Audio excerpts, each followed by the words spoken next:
प्यार कोई खेल नहीं है, ये प्यार कोई खेल नहीं है।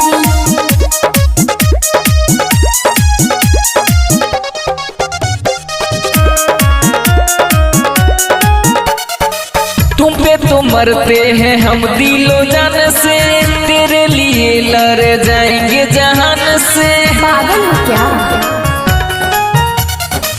तुम पे तो मरते हैं हम दिलो जान से, तेरे लिए लड़ जाएंगे जहान से।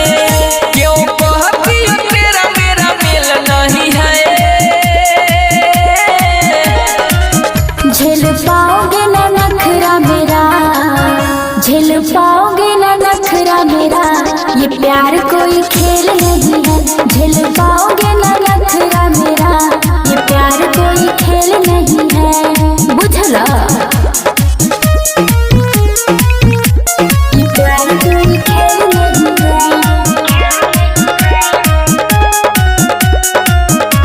ये प्यार कोई। ऐसे ना घूमा करो तुम आगे पीछे, तुम जैसे को रखती बालों के नीचे। ए बाबू ऐसे न घुमा करो तुम आगे पीछे, तुम जैसे को रखती बालों के नीचे। नैनों से अपने तू कर दी है जादू, जब तुम्हें देखो दिल होता है बेकाबू। सच कहता हूँ मुझ में झेल नहीं है, झेल पाओगे ना नखरा मेरा, झेल पाओगे ना नखरा मेरा, ये प्यार कोई खेल नहीं है। झेल पाओगे ना नखरा मेरा, ये प्यार कोई खेल नहीं है, ये प्यार कोई खेल नहीं है, ये प्यार कोई खेल नहीं है। लाली लिपस्टिक की नहीं है जरूरत, खुदा बनाया है हमें खूबसूरत, समझे?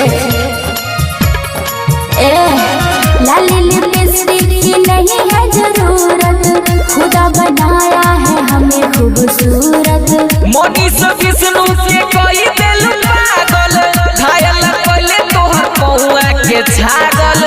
मौका देके देख केहू से फेल नहीं है, बुझलू? झेल पाओगे ना नखरा मेरा, अच्छा झेल पाओगे ना नखरा मेरा, ये प्यार कोई खेल नहीं है। झेल पाओगे ना नखरा मेरा, ये प्यार कोई खेल नहीं है। ढेर न बोला तारू।